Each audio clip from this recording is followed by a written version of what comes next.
welcome to the Mime Radio Show. I'm Karen Hoyer. And I'm James Donlin.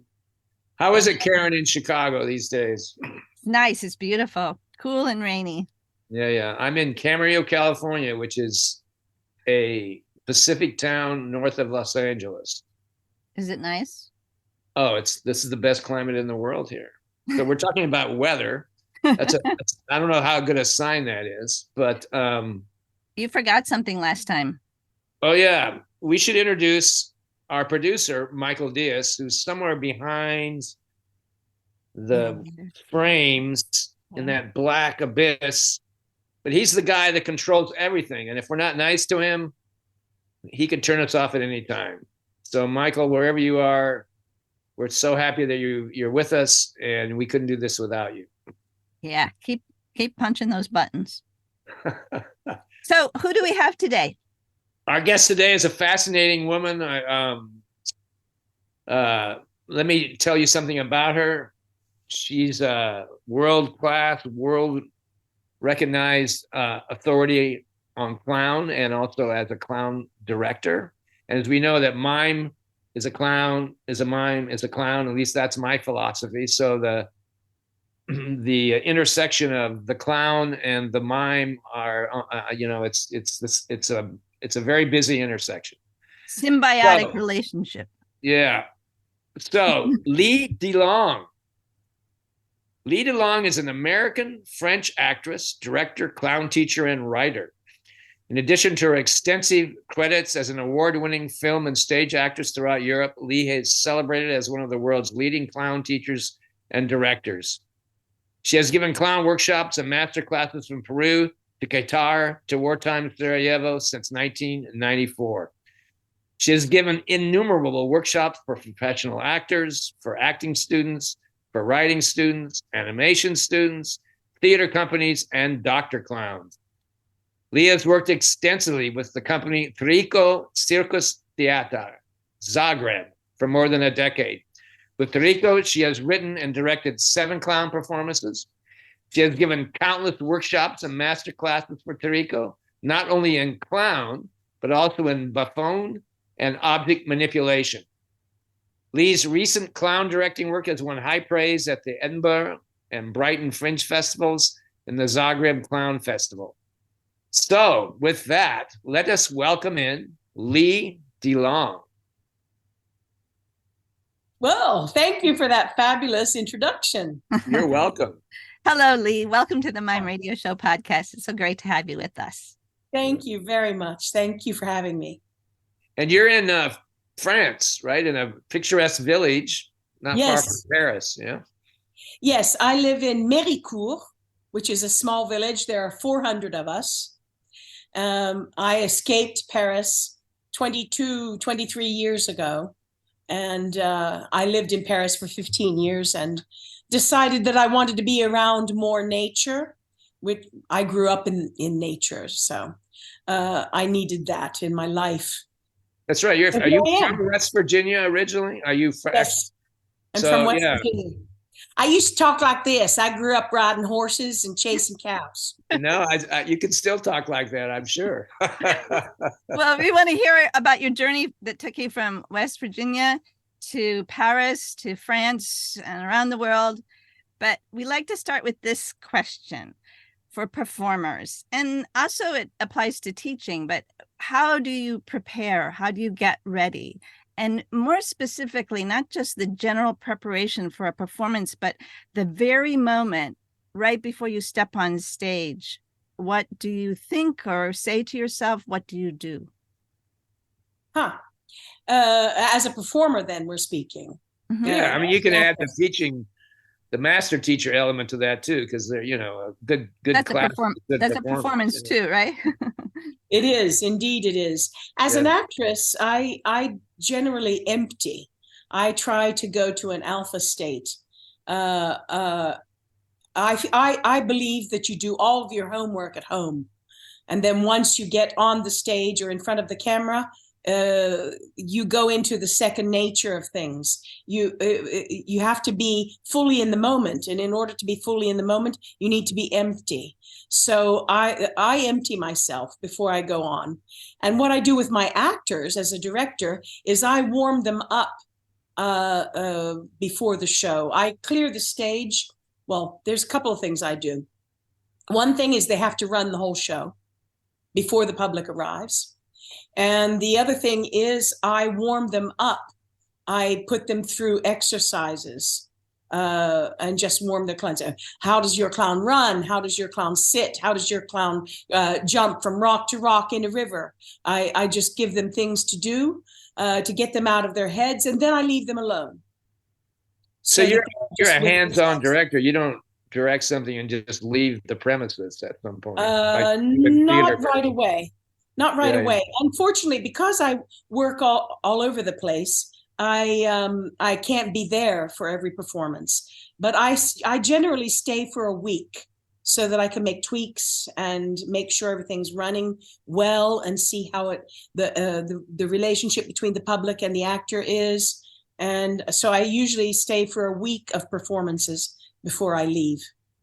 So you don't have stage fright then as a performer. If you, I'm just when I'm getting, I mean, whether you do or not, I'm just saying it sounds like because you empty yourself, you've done a lot of preparation. It's like you're ready, right? There's nothing more to worry about it. So do you have anxiety before you step on in that 10 seconds before, or is it totally being eager? I mean, what's your state of mind there? I don't really have stage fright. No, I did when I was a young woman. When I was doing some theater in school, when I was in school, and I did some theater, and I remember that feeling of being just freezing and not knowing what's next. And I had that, but I was like 14 years old. But no, after I was formally trained, I never experienced that ever again. And since I, have these theories about how much preparation you should do and how everything should be second nature and it should be stream of consciousness once you're doing it. Since those are my beliefs, I do it to myself as well. Yeah. So what is your relationship to the audience when you perform a live theater, a clown piece or a whatever type of theater, but more particularly clown? How do you see your relationship with the audience? Well, it depends on the piece because I work under other directors as well. But if it's my piece or a piece that I'm involved in the concept of, the relationship is direct. Eye-to-eye contact with the public, and I take whatever they give me. And that's what I also have my clowns do. Whatever happens, happens. If a plane flies over the theater, you have to bring it into the room because we all hear it, and so it's happening. It's the reality. And you don't trust the clown or the actor if they don't acknowledge it, if they pretend something didn't fall and roll across the floor, or if somebody phone's ringing, I have my clowns go into the public and take the phone and answer it. And it works a charm, and it's happened recently. This clown, Stefan Ostojic, is one of my clowns, he plays Lala, one of my newest shows. And the other day, he was playing in the National Theater in Kikinda, which is a place in Serbia. And the phone rang, and he ran into the public, stopped the show, ran into the public, picked up the phone, and it was the lady's mother. And they had a conversation, which everybody could hear him having with her. And it was, a showstopper. Then he went back up on the stage and picked up the show and went on. Yeah, I was going to say, go ahead, finish if you'd like. No, I'm just saying that whatever happens, happens. And yeah, it opens up a world. They say that the clown, or I say, I don't know who else says it. It sounds like you're saying it, but the clown and the fool, merges with the universe. You have to recognize it. You have to respond to it, and that's part of the mission of the clown or the place of the clown. So you were trained as an actress. And, yes. In a drama school, a theater department, classic, probably theater department in the United States. So this revelation of the things you're talking about now, this recognition of the universe. So I'm not sure that basic acting training or young actors are really thinking like that. And I'm wondering how your introduction to clown work, I know you've worked with some master teachers through your development. I mean, how that revelation, what did that do for you as an actress or as a drama artist, Well, I remember when I was just a little girl, I did little shows to make my sisters laugh. I mean, I would, my favorite was being a fly in the car on the way to church, and I would be a fly and fly onto my mother and fly on my father, and just little things like that. I always wanted to make people laugh. And the fact of the matter is, when I was studying, and it's true, I went to the Creative Arts Center in West Virginia University and studied Sanford Meisner technique and dance and all of the things we do, fencing, and very classical education. But at that time, Karen Waldman, who is now Karen McCarty, who's head of Healthy Humor. Yeah, she's a good friend. Oh, is she? Yes. Well, she was in the university with me. Oh. And you guys are classmates? Well, she was ahead of me, actually. Okay. Uh-huh. But even though we're the same age, I started later. And actually David Sharps taught me to juggle and inspired me to learn the unicycle. And in university, one of the ways I made money was we had big football games, and I would go to the trunk parties in the parking lot, and I'd ride my unicycle from trunk party to trunk party and, do a little sketch and get a little money. And so I was doing that already, and I was a terrible clown. I must admit, I was a terrible clown because I was completely autodidactic. I didn't know what I was doing. I was just, trying to make people laugh. Sometimes it worked, sometimes it didn't. I didn't really get into the mythology of where this all comes from until I went to Lecoq School, and that was in 85. I was in Lecoq School from 85 to 87, also prompted by Karen. Yes, because she studied there also, right? Yeah. Well, she was my boss at Healthy Humor and at the Big Apple Circus. So Big Apple Circus Clown Care. So that's how I know her, and she's quite a mentor. Yes. Oh, well, I've known her for over 40 years, and she was a big influence in my life because she and David Sharps were the ones who told me to go to Lecoq School, and I said, I don't want to put masks on and jump around. And then I loved it, of course. What prompted you to make that step? I mean, maybe speak a little more about your early background. I mean, you're from West Virginia. You've already made references to nature and the hollows, maybe, perhaps. Hollers.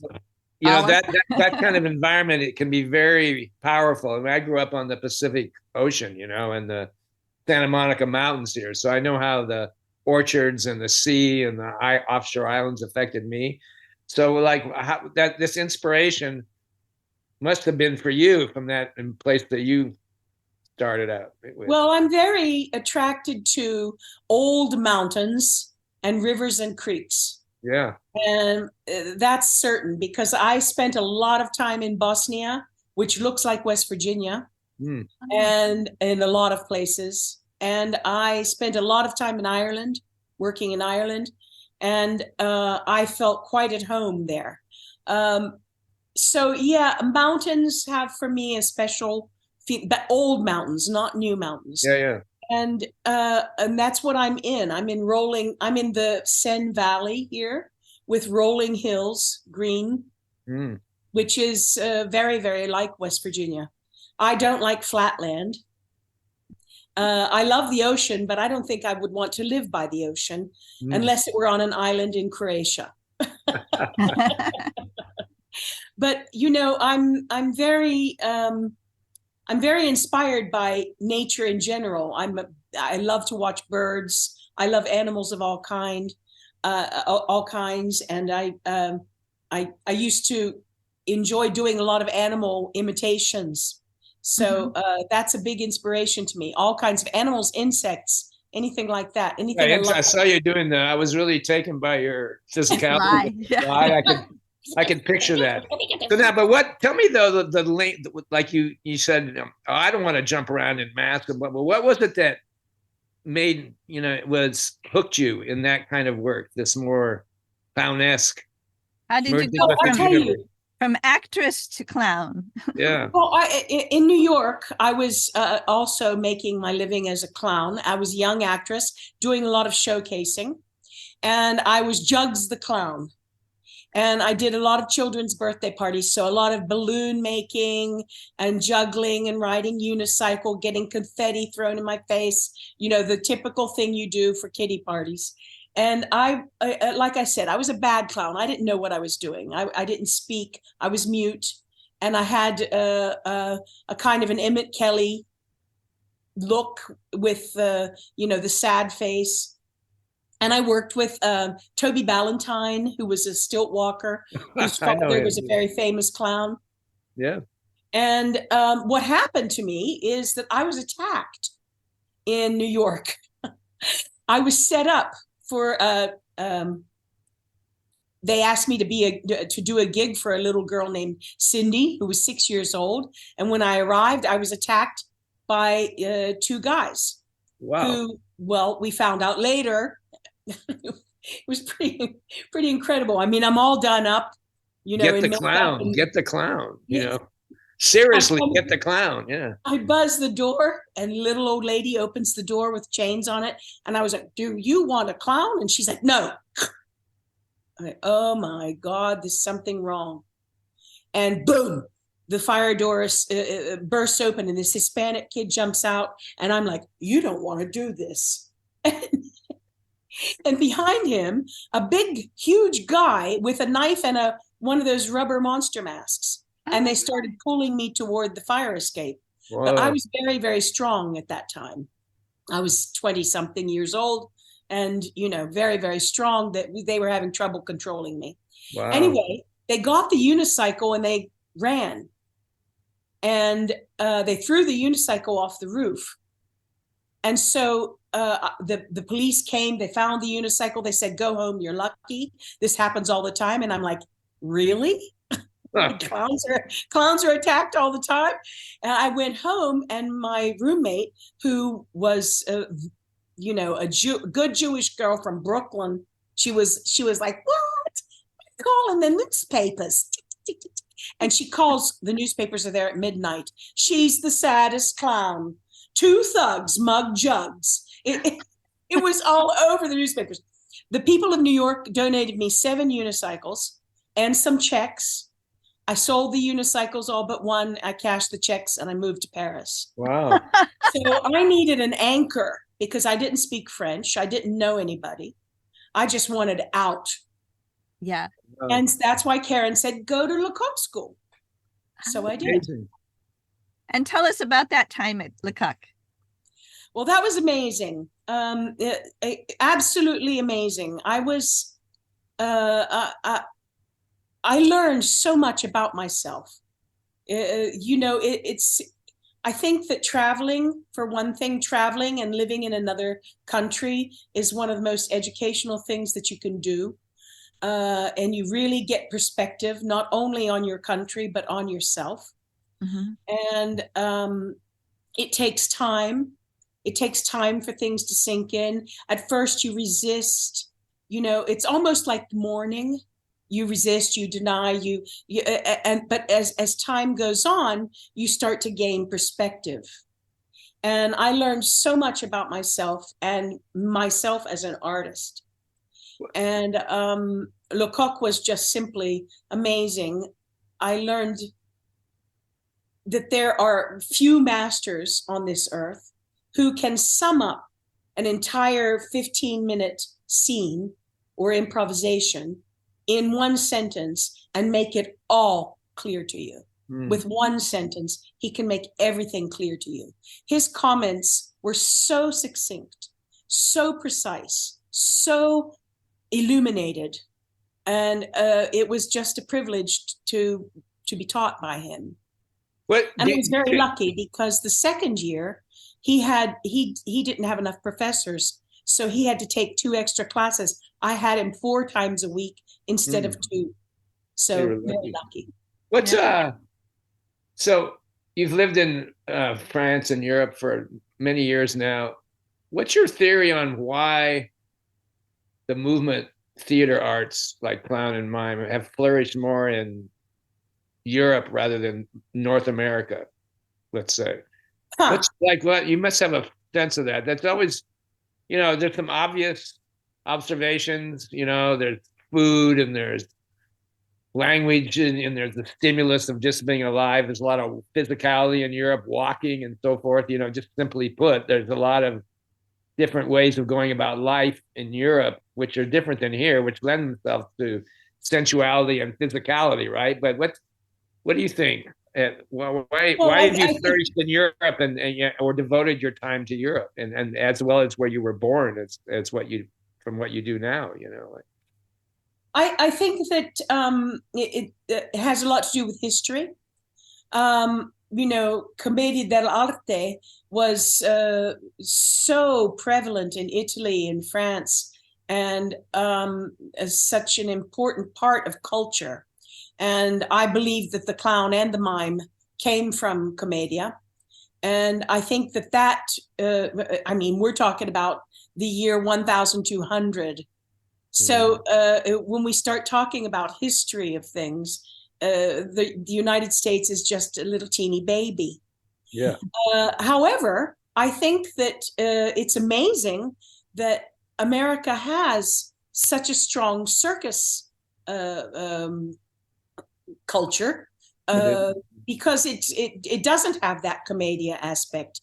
I mean, the circus culture, for example, in France, you go into any bar and you see old posters of circuses, and we have the Cirque Buglioni, we have the Fratellini, we have we had Medino, we had in history there was so much going on, and especially between the wars, there were a lot of small places that had 10-minute sketches. 10-minute comic sketches. So that was going on a lot.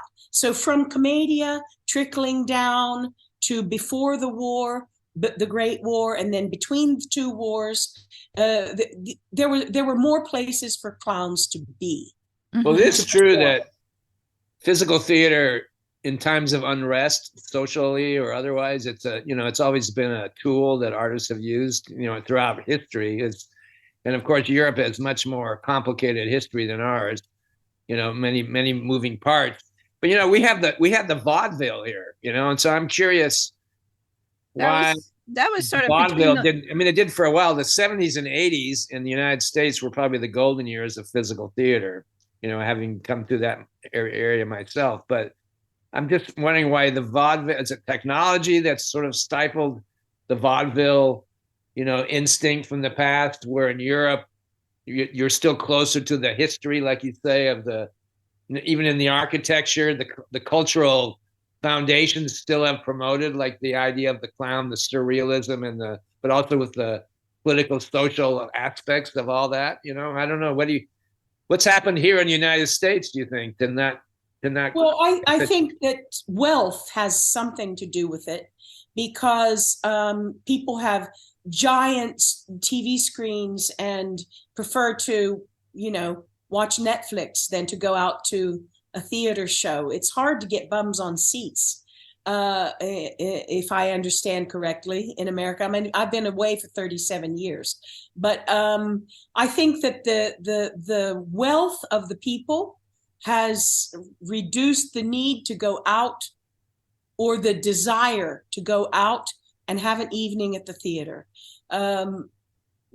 Now, I think that is affecting wealthy countries in Western Europe as well. But I work a lot in Croatia and Bosnia and the Balkans, as you know. Yeah. And I tell you what, those people come to the theater. In Russia, those people go to the theater. There are places where people still throng to go to the theater. And I do think it's more having to do with the history that is, in the foundation of Europe, Western and Eastern Europe, more than anything else. But I do think the wealth and ease of Americans has prevented them from seeking entertainment outside the home. Yeah, it could be it. Yeah. James was mentioning use of clown and clown theater, mime during times of protest, times of stress. And I would really like to hear about your story about how you came to Sarajevo and were teaching clown workshops there, how that happened and what that experience was like. Yeah. Well, that was very organic, because I worked as an actress in the Balkans, which was Yugoslavia then, in 1987. After we finished Lecoq School, we formed a company and we went to Yugoslavia, ex-Yugoslavia, and performed that piece, which was Snezhna Kraljica, which means the Snow Queen, Andersen's The Snow Queen. And we performed it there, joined by a very famous musician and some of the tech people. We joined them there and finished the show there. This is right after Lecoq School. And we toured 16 cities. So I got to see really all the republics except Slovenia. And then I went back again in 1990 and was in another show, this time on the music of Darko Rundek, who is this famous musician there. And we were supposed to tour that show the following year. I lived in Mostar for 4 months to prepare and do this performance called Ne, meaning no. And the war broke out, so we couldn't tour it the following year. And as soon as the war broke out, I started trying to find out what I could do, because I had friends and colleagues in Bosnia, and I wanted to do something. I was watching the horrible images of the massacres happening on TV, and I couldn't stand it anymore. And so I created a program with UNESCO and the High Committee of Refugees and the George Soros Foundation, and got Blue Helmet clearance to fly on the military planes into Sarajevo, and landed at Maybe Airlines. That's what it was called, Maybe Airlines, because there wasn't an airport there. It was bombed. It was just burnt out buses and trucks and sandbags stacked up. And that was quite an experience. I was invited by the Akademia Semski Umjetnosti, which is their national school, to give clown classes, which they did not have. How was that introduced? The idea of why would they have wanted you to teach clown class? How did they know about this? Well, I suggested the subject because I wasn't a teacher. When I said, what do you need? They said, we need teachers. And I said, I'm an actress. I'm not a teacher. But I felt the most comfortable with clown. So I said, I'll teach clown. And they had a shortage of teachers. I mean, the intellectuals were the first ones to leave. They had a shortage of teachers, but they had students who were coming through bombing. And I mean, many bombings were happening when we were in the school. But anyway, so I suggested that subject, and it took off very well.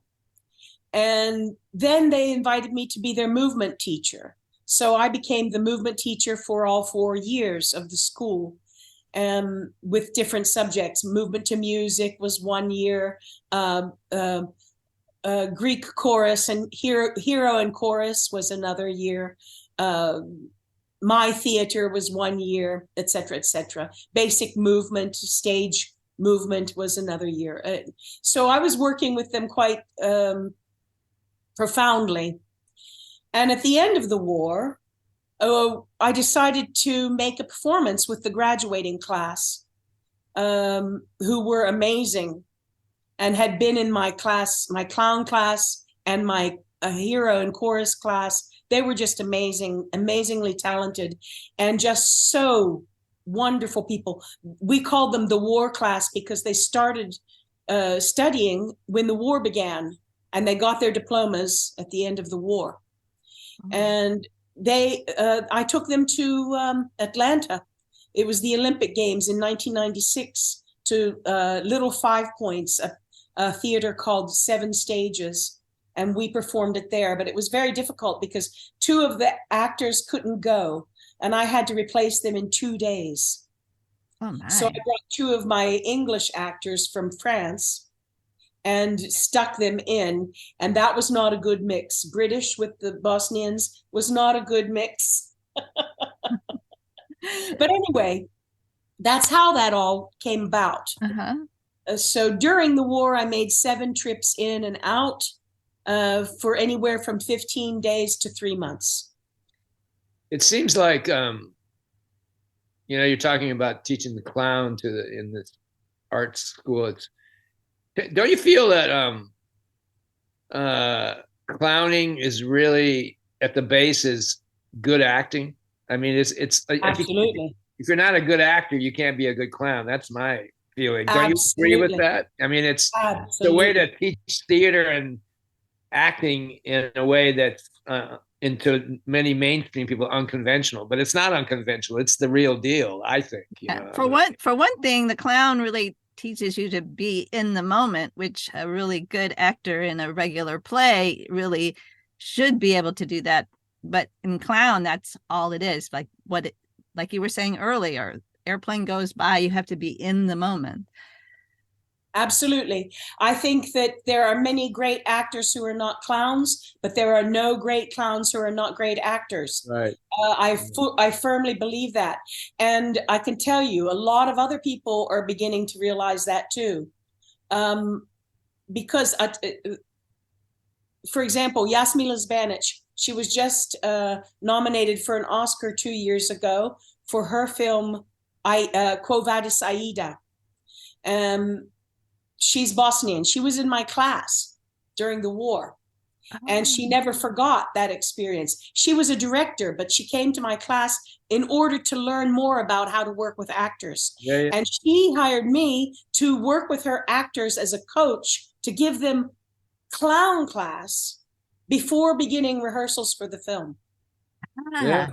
Yes, 2 of her films. I remember working with you know who Javier Bardem is, right? Yes, of course. I was his movement coach on a film, and I did clown.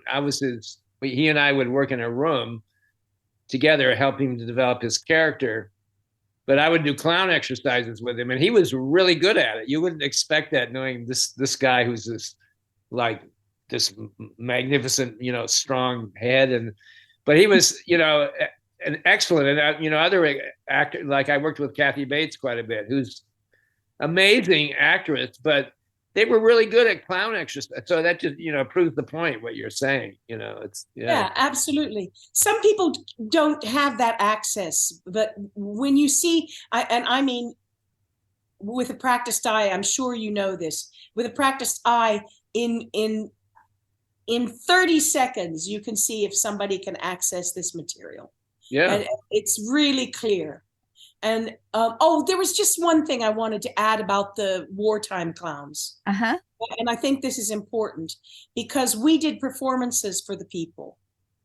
And the people came in huge crowds. They would stand outside of the theater and listen to what was going on if they couldn't fit in. Wow. Because we turned it into a big party. And sometimes it would be just scene after scene. It would go on for 2 hours, 2.5 hours. And it would just be scene after scene, all the best of from the classes. And I'd buy chocolate and sausages and beer, and we would just stay there all night because it was police hour, curfew, so we couldn't leave. So we would just stay there all night, and people would just watch these clowns from their country in their city under siege making them laugh. They needed that. They needed that really feeling of the laughter to maybe escape, maybe to understand more, maybe to just gather as a community. I mean, all those things that live theater gives us, especially in times of crisis. That's amazing. That's beautiful. Yes, I forgot powerful. That was the point that I was trying to make, and I just forgot to say it. So I had to circle back. Sorry, but I do believe that you have to be an excellent actor to be an excellent clown. I believe it seems these are very powerful these spiritual and passionate experiences you've had. So did this draw you away from what should we call it, conventional acting, or as a for your own career? I mean, do you like No, split your time, or I mean, it just seems like these are such passionate, wonderful, life. The menu of life is right in front of you. I mean, did you feel that you wanted to go more that direction, or do you still keep your foot in the acting in the more mainstream sense? I do both. I mean, I do all of these things. Yeah. I do a bit of film and TV. I was in a play, a theater play from 2018 to 2020, and it was shut down by COVID. We toured everywhere. So yeah, my first love is acting, and I really, really love acting. But now directing has become big, big, big passion for me. Why is that? Why is that such a big passion? I think because I get to create everything. Mm-hmm. Because generally what I do is I create the show for the actors I'm working with. Uh-huh. So I work with them to find out if they have a subject that emerges, that's great. If they come to me with a subject, that's great. But I develop that with them and create the show with them. So I generally end up writing it. Tell us a little bit more about how that process works. I mean, I'm sure it depends on like who you're collaborating with or if you're doing solo work, but tell us how do you get the ball rolling? Well, it depends on the person and their desires and needs. I can best illustrate using a couple of examples. Lala, this Serbian clown, he studied with me. Generally, the people come to me who've done my class. He's the tall, lanky guy, right? Didn't I? He's see tall, him lanky recently guy. in the yeah. He's tall, lanky guy. He's wearing a Joanna Bassi nose. Anyway, he came to me after my class because I told him, you have talent and you should continue this work. And I gave him names of people and said, you really must continue in this because you found something that you really know how to do. And about 3 weeks later, he wrote me a very long email explaining to me that he wanted me to direct him in this project that wanted to express his greatest desire was to express his love for his hometown. So I said, okay. And the way I started with him, since I knew him from class, is I said, I want you to write me a mythical story. It's a myth. So this guy can fly or go underwater or do anything at all. He can do anything. But I want you to tell me his mythical journey about Kikinda, the hometown. So he came to me with like 25 pages. And I was like, oh my God, I needed, a Cecil B. DeMille set to be able to do what he was writing about. But, I started working with, pulling out the subjects, stretching them out, giving him improvisations to do. And we came up with a fabulous show. These improvisations, would they be out of your tool bag, or were they specifically to his needs or his myth? Yeah, both, because he had already done my class, so I can't just pull out the exercises from my class. Anyway, they're not suited to subject. I mean, the search for subject is something else. So I make things up. Teach me how to drink coffee perfectly. How do you make and drink a cup of coffee in the most perfect way? Anything that comes to my mind that inspires me, I get inspired by the actor. And so slowly I can build the show. That show is basically all visual. There are some words in it, very, very few. So that's an example of how I worked with that actor. I have another actress who came to me. I've worked with her for many years, Nicolina Majdak from Croatia, and she's very physical. She has trouble speaking at all. she gets really nervous when she has to speak. Uh-huh. Physically she's incredible. She's got very long arms and legs, and she's an incredible dancer, an incredible mover, a juggler, and incredible with object handling. And so I worked with her quite differently, of course. For her, it was, okay, you have chosen some objects. Let's see all of the vocabulary we can do with this one object, and just start with all the vocabulary possible. And so it's the same, but it's different, you know. Mm-hmm. Anyway, all of my shows are visual. I try to reduce language as much as possible, because I feel that the physical communicates in a much purer way.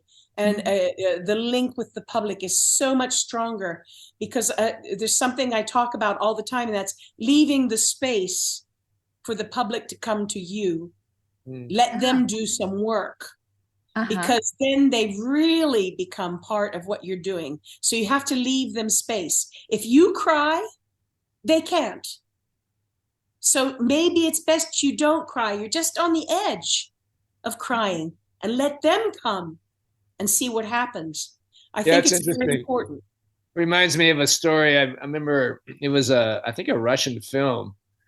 There was an actress this is an older film. There's a story that she was very powerful in a particular scene, and they were asking her, well, how did you do that?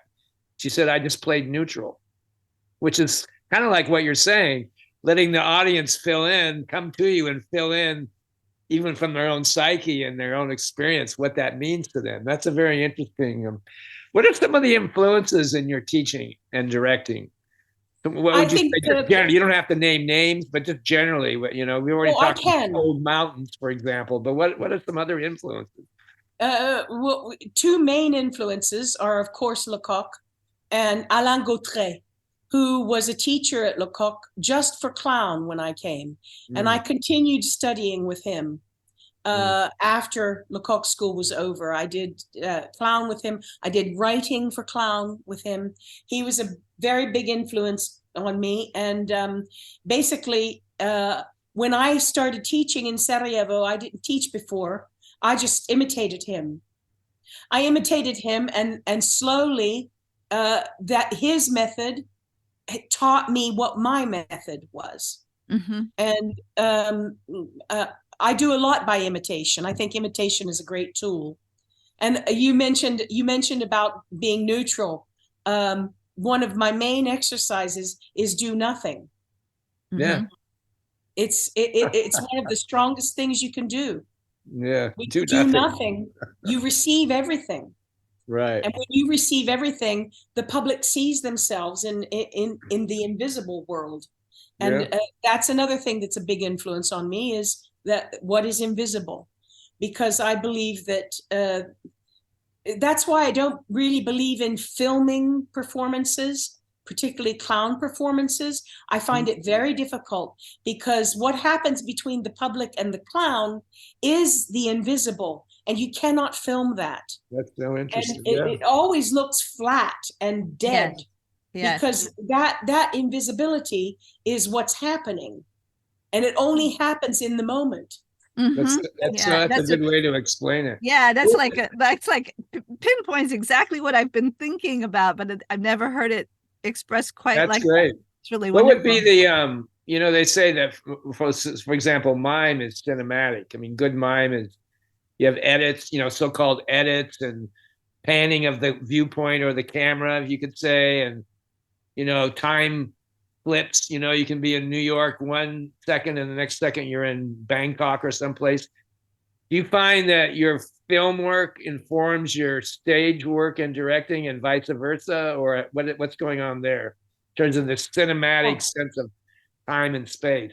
Now, I want to clarify one thing. I believe you can film clown. You can't film clown performance in front of the public. But you can make clown films. The greats did it for us and showed us the way. Keaton and Chaplin, they showed us the way. Harold Lloyd, all of those guys, they showed us the way. And I believe in clown films, and I would like to make one. But Good. Does it inform? I think the theater informed more my work than the cinema. I came late to cinema. I was very purist type when I came out of all my training, and I was like, I don't do commercials. I don't do film. I do theater. And so I was very much like that for a while. And I believe that theater is one of the greatest training grounds for the film world.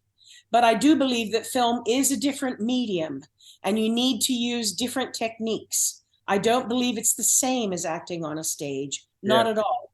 Especially when, well, my later years, I've been on big stages with large publics, and that's also different than an intimate stage. So I think that, yes, my acting work in the theater informed the cinema more than the vice versa. You know, it's interesting. You talk about the old silent film days. So most of those films were shot full, one camera, full body, and the performers were amazingly physical and amazingly could capture moments. And then through time, the camera started to take over for the physicality of the actors. So we have close-ups, we have different, viewpoints of angles. But in the first initiation of that form, the actors did everything. In other words, they drew attention to where, much like a stage, craft, right, where the audience should look.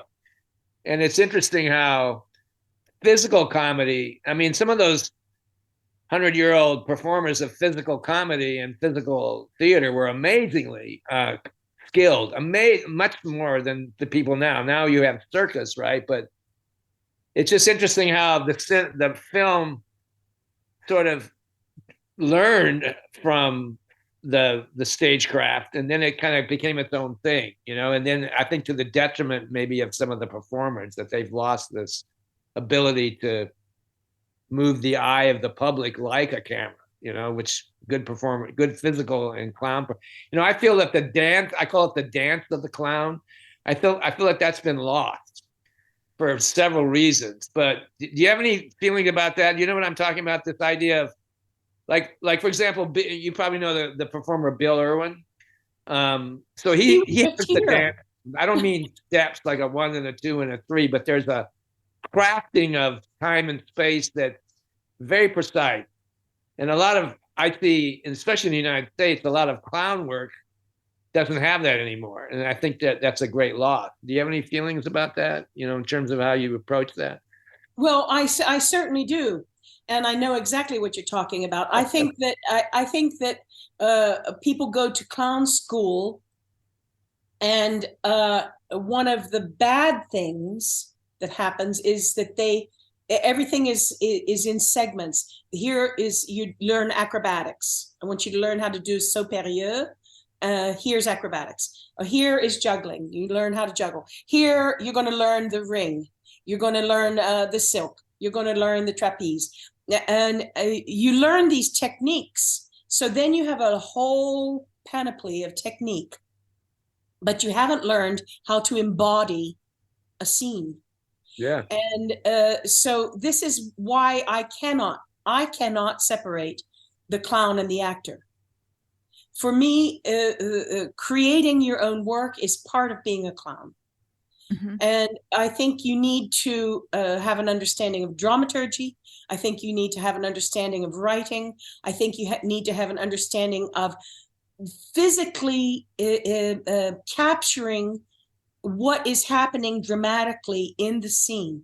Yeah. Because if you don't approach it that way, you can't do what Chaplin and Keaton did. You can't do what Lloyd did. You can't do what Laurel and Hardy did. You right. cannot. They were masters of embodiment right. of the reality of the circumstances they found themselves in. That's what's so interesting. It's such a fine line. You have, like earlier you talked about being in the moment and letting it, being, right? And then you have this so-called dance of the clown, this crafting, like where does one step on the toes of the other? But that's why the clown art is so challenging in its essence, because you have to embody, as you say, but also have to have mastery of time and space through a poetic fashion in a way, which crafts reality. And it's a circle, right? Yeah. And so I think a lot of contemporary performers don't understand that quite yet. Maybe it takes a lifetime to understand that. I'm not sure. So. Well, I think, this is me coming from my mime background, and James also with his mime background. We think of mime as an art form, but it's also like a grounding. It's like a basis. I always think of a mime as like this, there's a quote about mime being the root, and the different dance and theater and clown, they grow out of that.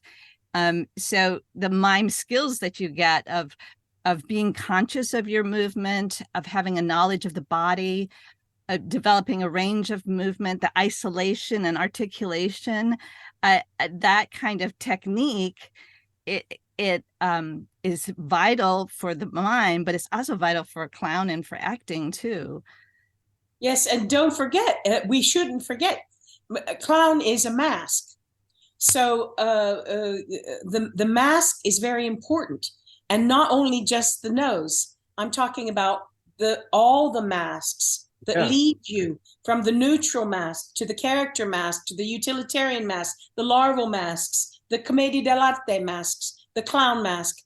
These things guide you to learn how to embody situations and movements.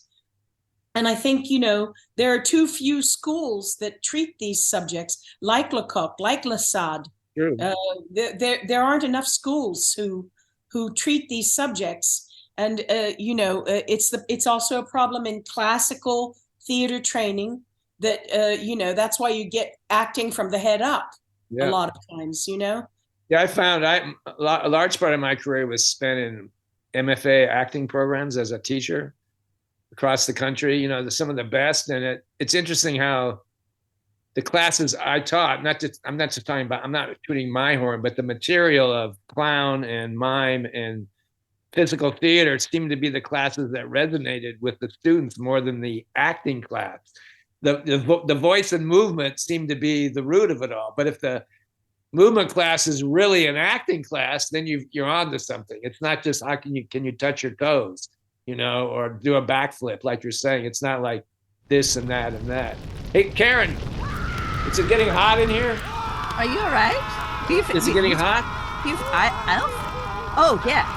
Oh, Lee, do you feel that? Is it hot in France? Hot. Oh my God! I feel the temperature's rising. The temperature's it's that time. Oh no! Oh no! Whoa. Put it out. Sorry. Okay. Sorry, Lee. It's time for rapid fire. Rapid fire. Oh God. So I don't know if you've watched any of the other interviews, but there's a time. It's up to you. We don't have a gift for you today, but there's a time where we ask the guests to respond to some terms or words I'm going to throw out. Like, it's a word association game. Okay. You can do it, as quickly as you can. You can do it with as physical as possible, or physically, or both. You can choose. But are you ready to play? I'm as ready as I'll ever be. I'm in the games now. You asked me about stage fright earlier. Empty yourself. There you go. All right. Let me put on my glasses here. Oh, this is serious. Yeah. Do you have enough movement? Do you have enough room to move a little bit? You can see me, right? Yeah. Okay. Remember, this is quick flip in your head. All right. Okay. Ready? Angry mythology. Nice. Desirous pair. Oh.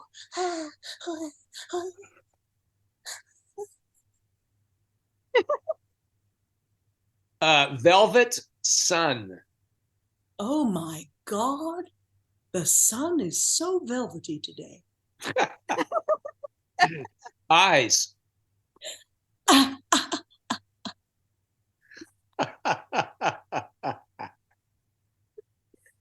Hands.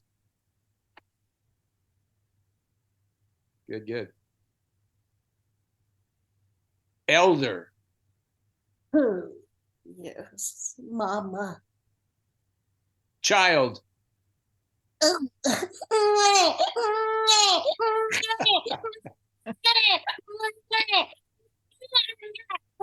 Locked door.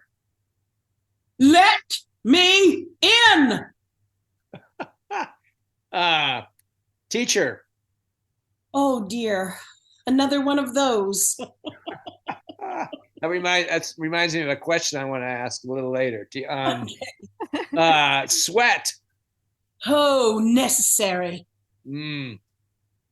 Failure. Oh, your friend. Language. Need more. Frog's delight. Flies. Frog's delight. Frog's delights of flies. Flies. Do that thing again. You do that thing again. That thing you do with your hands. I want to see that. Oh, okay, good. Fly. Oh, that's the frog, right? I see it. Yeah. Frog and fly. There's the frog and there's the fly. Thank you very much. That was wonderful. Thank you very much. Thank you. So here's my question that just came to mind. Yeah. So when does clown training become therapy rather than the art? You know what I mean? There seems to be so many workshops in the United States, particularly, that are more like therapy sessions, in my estimation. I mean, what's going on here? Well, there is a difficulty in the clown world. We have many kinds of clowns. And I'm afraid that the doctor clowns have taken too great a position for the other clowns. Because with the doctor clowns, let's face it, it's accompaniment clowning. You need to be a clown. You need to be a clown before you can be a doctor clown. You must be a clown first and then learn what you need to know to have that special skill set to accompany somebody who is ill or aged. But if you just are good with people who are sick and you put on a nose and a costume, that does not make you a clown. Right. I have problems with the diplomas. Who gets to decide, oh, now you're a clown, here's your diploma? Who gets to decide that? You see, all of these things, and don't get me wrong, I love the doctor clowns. I think they should be taking over the hospitals. I really love the doctor clowns. It's not that. It's that because of all the different kinds of clowns and one takes precedent over another, we begin to lose the chaos, the rebel. The absolute the desire to overcome authority, the desire to get away with stuff. You know, all of these things that are very, very important for the clown get pushed by the wayside. And I have found that a lot of people who come to me are doctor clowns who need to rebuff. They need to get back to their original clown self, because they've become such therapists. So there's that. Then there are all the people who are doing clown as a hobby. They're doing clown because they're business people and they need to learn how to be more comfortable with themselves and how to speak and let themselves go and lose their fear of being in front of people, that kind of thing. And that's legitimate. I teach some people like that too. The important thing is it's the teacher who must make the lines very defined and very, very clear, because the psychological work belongs to the individual. That it does not belong to the teacher. It does not belong to the public. It does not belong anywhere on the stage. It belongs to the individual to do the psychological work, to find out who he is, who his clown is. He does that. And you keep that off the stage. And these people who are doing clown as therapy to feel better about themselves, I hold the teacher responsible. Because whether I'm teaching business people, or whether I'm teaching full-on actors or professional clowns, I use the same methods and I treat them the same way. They are following the very specific exercises that are for professional clowns. Because once you start stepping out of that and making people feel good, you're not doing clown. Because the clown doesn't amuse himself. The bouffon does that. The bouffon comes to the earth to amuse himself and make fun of the human condition. And this the is one clown, reason, the dance. I was talking about the dance of the clown. That's one reason it's not there anymore, because of the danger of what you're talking about. Yeah, it's got to be chaotic. It's got to be. It's dangerous. The search that you have to do to come up with who you are as a clown is a very dangerous search, because you're going through all of your, Lecoq called it premier clown. It's the child who, stop running, take your elbows off the table, don't pick your nose, sit up straight, eat your vegetables. That person who responded to all of those commands, you got to get that to him. You got to find him. That's a beginning of your research. And so if you don't do all of that, I mean, if the teacher allows people to start using their clown as therapy, that is really bad teaching, because there should never be any psychology of any kind in front of a public or between clowns. Nothing. Well, and the teacher also has to create a place where people are willing to take risks, because you're talking about the chaos of a clown or the confronting authority. Like, for instance, in our training as clown doctors, it was also a huge amount the fact that we were pretending to be doctors and therefore making fun of that authority, and that bumbling version of the clown doctor is what brought the chaos and the fun and allowed people to join in and become children themselves. But as a teacher, you have to make sure that people feel they can go further and they can take those risks and create chaos or become a larger version of themselves. Yes, that's very well said, because that's exactly what I think the clown is. It's a bigger version of you. It's an exploded version of you. Mm-hmm. And I think getting to that is very psychological. But the minute you show that, it's no longer clown. It's therapy. Mm-hmm. Yeah. Okay.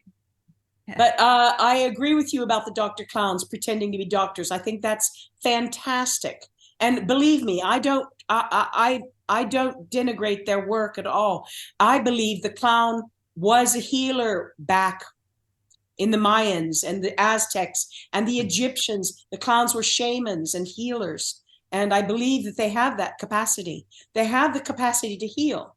Yeah, and then also the whole sort of political or authoritative challenge, like in Commedia, where they're making fun of the people in, the doctor and the learned teacher and the soldier, but also like the jester being able to confront the king and bring him down to human size. It's another important role of clowns, to challenge authority, make fun of authority. Where do you see, Lee, where do you see yourself going in the future? Like, what do you hope to achieve, and what territories are you being attracted to, and so forth? Well, I'm more and more enamored of directing and creating shows. And I would like to also mix media a bit. I would like to bring in some live feed camera and projected images as well onto the stage. My next big project is in Sarajevo at the National Theater. I'm going to be doing a revisitation of Romeo and Juliet. In other words, a clown. As a clown piece? It's a clown piece, yeah. Oh, who would the actors be? Who would you draw upon? I will audition them. I will be auditioning the ensemble of the National, and the graduating class from the National School, but we're also opening to other theaters because there you work with theater. You're under contract with a specific theater. So we're going to open it up. So I will have a lot of elimination to do to get to the core, because then I will, once I eliminate the people down to about 25, I'll do a workshop with them for a week, and then we'll start the material. Yeah, I don't know if I ever, the idea of a clown or a physical comedy, well, let's say clown. I think those are two different things. But the idea of doing Romeo and Juliet in a clown world is very interesting. Yeah. What's your theory? Like, speaking of Shakespeare, we all know that there's lots of fools and clowns in all Shakespeare's plays, right?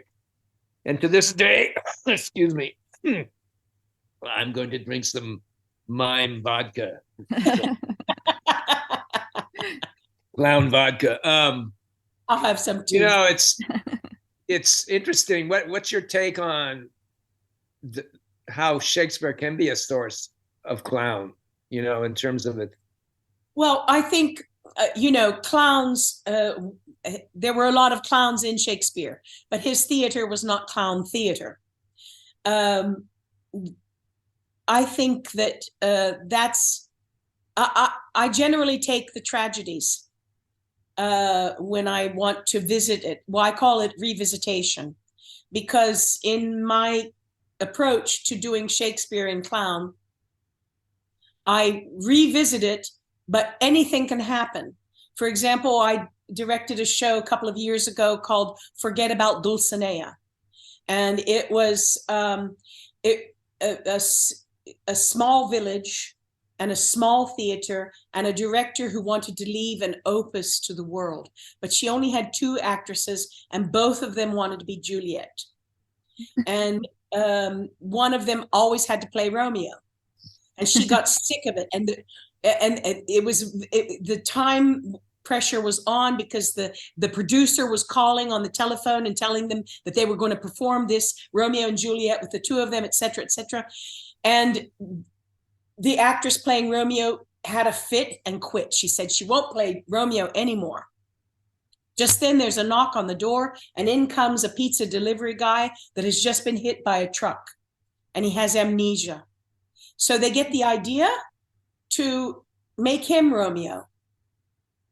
And so they dress him up as Romeo and hide the pizza and hide his name tag, and they train him to be Romeo. But he's only read 1 book, and that's Don Quixote. So every time he has to recite something, he recites Don Quixote. So you see, I call it a revisitation, because I take elements of other performances. In this case, when I'm talking about the Romeo and Juliet, it will be probably all Shakespeare. And one of the main characters who's going to be appearing is Falstaff, and he's going to wreak havoc. Aha. In this Romeo and Juliet. I love your ideas. You have some great wonderful. He's going to wreak havoc, because he's going to dress himself up as the nurse, as the friar. He's going to mess everything up. And he also has an eye on Juliet. He's incorrigible, Mr. Falstaff. How does one, we're all getting older, right? How does one in a physical art form adapt, do you feel like? And maybe the way you direct people or what you get out of them, how does one through the aging process keep the goods about them, keep the magic as the years pass by in an art form like clown and mime? Do you think? Well, I think everybody's different. And to do a show, particularly like the one I'm talking about, this revisitation of Romeo and Juliet, I need all ages. And all ages have something to say. And no matter how old you are, sitting in a chair in one light, you can hold the attention of 2,000 people with never moving from the chair. If you are a powerful actor, you can do that. You don't need to do somersaults. And I think that is the value of the older clowns, is that they have learned that do nothing. They have finally completely embodied, do nothing to such a degree that they have to do nothing. Look at Slava. When Slava goes on stage now, he just needs to walk across the stage. It's all. It's a universe. It's everything.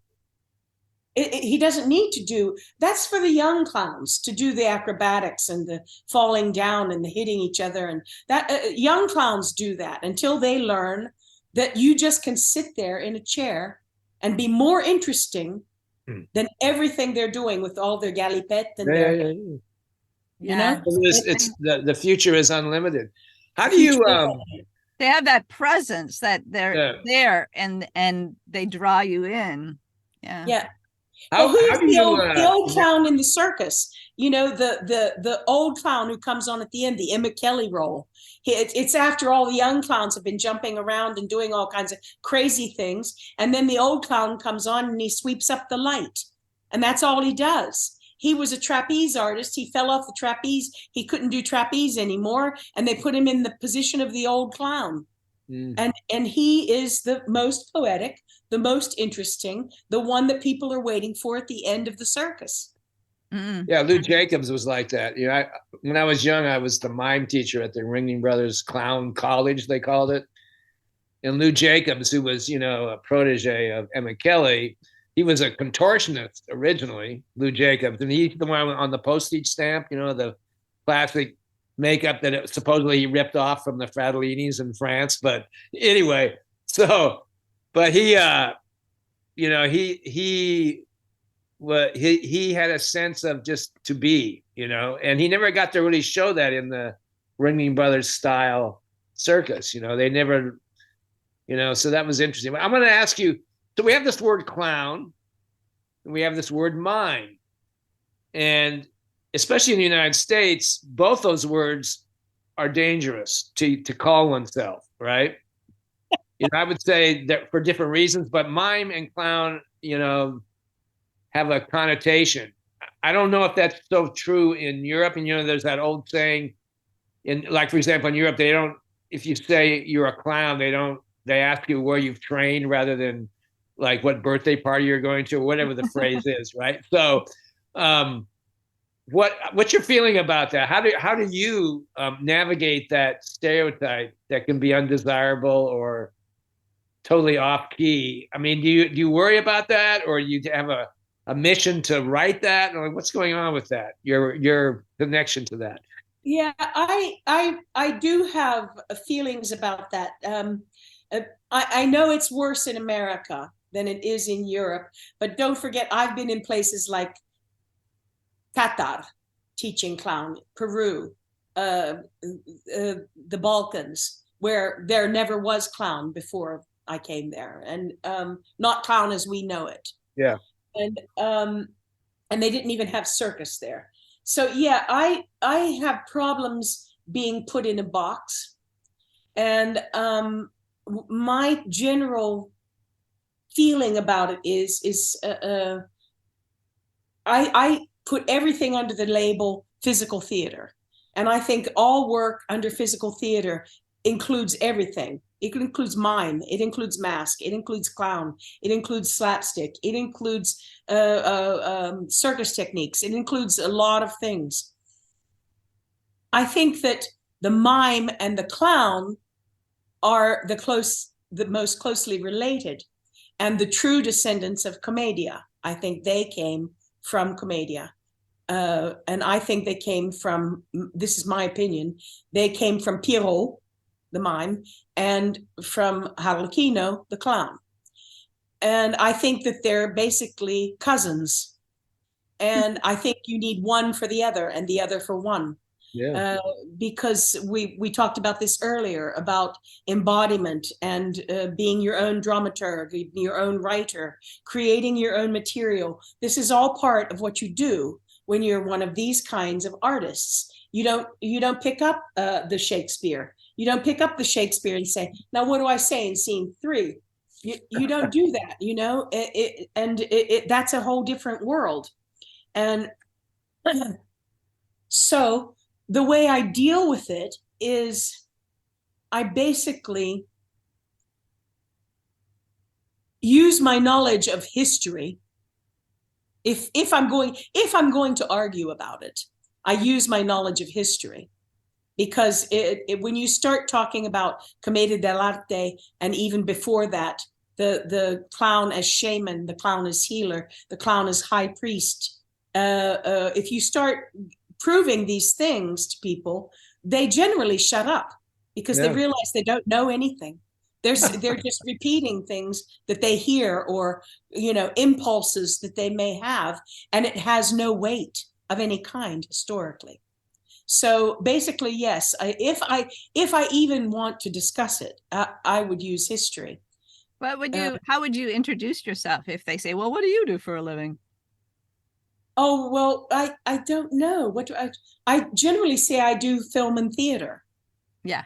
When somebody says, what do you do? I say, I do film and theater. And then they say, what? And I say, well, I do a lot of things. I'm an actress. I'm a director. I'm a writer. I'm a teacher. I create. And then by that time they're off getting an ice cream. But you don't. So at that point, you don't mention clown or mime. Oh no, I do mention clown. I do mention clown. Clown is the biggest aspect of my life, has become the biggest aspect of my life. And I don't do anything without, people say, do you do your clown? No, I don't put on a red nose and do solo scenes as a red-nosed clown. But there is not a moment in time that I'm not using my clown. There's never a moment. Every film I've ever done, every stage play I've ever done, my clown is there, and that clown guides me. It's my guiding inspiration. So yeah, I don't. When somebody says, "What do you do?" I don't say I'm a clown. Right. I generally say I do film and theater, because that's closer to the truth. Yeah. But have you ever thought about opening your own school? Oh no. Why would you not want to do that? I'm not. I would be one of your teachers. I like the way you think. Yeah, I like the way you think. We'll come out. No, I don't see myself opening a school, because I've got quite a particular palette, and I can't just teach. Maybe I will come to that when I'm 80. Mm-hmm. Yeah. But for the moment, I've got a lot of things I want to do, and it's not just teaching. Yeah. I love to teach. I really love to teach, and I learn everything from teaching. I mean, teaching has taught me so much more than I have been able to impart. But I couldn't do it every day. Yeah. Yeah. Yeah. It's a tough energy. There's so much energy with performance and teaching. It's hard to put them together sometimes. Yeah. What advice would you give young people now that want to study clown or mime? What would you say to what do you say to a young person? I try to guide them toward one of the schools I believe in, which would be Lecoq School, Lesade. If they're not interested in school, I give them names of people they can take classes with, people who are available to teach. I tell them to come to my class. Navigating this, the last thing we talked about, this kind of stereotype. How do you convince them that studying clowning or being a clown or mime is worthwhile? I mean, how would you do you do it by example? I mean, it's no, I just say, take my class for a week and you will see. If you're an actor, your work will be forever changed. It will open the doors that you never saw were there. You will be able to approach tragedy in a way you've never been able to approach tragedy. And if you're a clown, I will say, you want to expand your mind come to my class. Well, and if you're talking to audience members, what do you say to them? Like, why do we do clown? Why do we do mime? Why do we do live theater? What's the reason for it? How do you convince people to get away from it? Civilization does not exist without it. There you go. That's been proven time and time again. And, everybody's very, very concerned. All the film people and voice actors are very, very concerned about AI right now. And the takeover, it is, that we're going to be able to shoot a Bruce Willis film at his age of 26. And it'll look like it's really Bruce Willis. They're very worried about that. But you see, they can never do that with theater, because theater is the mark of civilization, as is the sports arena and the library. The Greeks knew it. All of the great civilizations knew that you needed those three things to hold a civilization together. And that is the theater, the library, and the sports arena. I was just thinking about that. There's so much AI angst right now in the United States. But I was thinking, I was watching a program on TV the other day, and I was going, yeah, but I think as a theater practitioner, I know something, and as one who has done mime and clown, there's something that you guys aren't getting yet. And it's not maybe as dangerous as you think, as long as I'm present, as long as people like me are present, and people like you and Karen are present doing what we do, because AI will never approach, you just said it, it will never really get the magic, I think, that we're talking about here, but unfortunately, only a few people know that, probably, Well, it's very clear. Here's the argument I use about the clown. The clown is everything human. The clown is humanity. It is not a robot. It is not AI. It is humanity. All of the great themes are addressed by the clown. Love, hate, hunger, anger, need to fuck, need to eat, all of these themes are human, and they can be best expressed by a clown, because they are expressed in a larger than life way. Mm-hmm. That leaves no doubt about how human it is. That's great. That's really good well advice said for young people. I like that. It's really a great thing for young people to. We're gonna take an edit of that and just put it on the banner of the website. What you just that was great when you said there, Lee. That was very good. So Lee, one last question. What do you want to be when you grow up? Oh, thin. that way a lot can come in, right? Like you can absorb there's more. A lot of room for I'm kidding no, what do I want to be when I grow up? I want to have the capacity to direct any show I want and have the funding to do so. Beautiful. You deserve that opens up a whole nother subject, but I don't think we have time for that this time. Thank you so much for being a part of our podcast. This has been a wonderful, inspiring conversation. It's been lovely. I really enjoyed talking to both of you, and I'm so glad you're friends with Karen. Yes. And you were mentioning Bill Irwin earlier. He just stayed at the house 30 meters away from me. Oh yeah. What was he doing ago? What was he doing there? He was just having a little vacation with his wife. Lovely. Yeah, my history with him was world, way right? back. Yeah, my history with him when I was this mime teacher at the Ringling Brothers Clown School in the early 70s. He was one of my students before he even went out into the world. So yeah, he's a wonderful artist. Wow. Well, thank you so much. He's a very nice man too. Yes, he is. He's a beautiful person. Very humble. Yeah. Well, we're hoping that this podcast can preserve some different ideas about the history of mime and clown and the importance of the physical in theater. And so we're glad that you're a part of our archive. Yeah. I really appreciate it. Thank you so much. I'm very honored that you wanted to talk to me. Thank you. That's it, ladies and gentlemen. That was Lee Delong on the Mime Radio Show. And we'll see you next time. Goodbye. Bye-bye.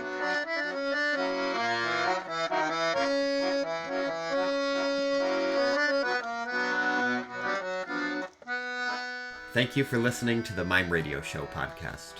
Be sure to like and subscribe, and join us at the end of September for episode 38.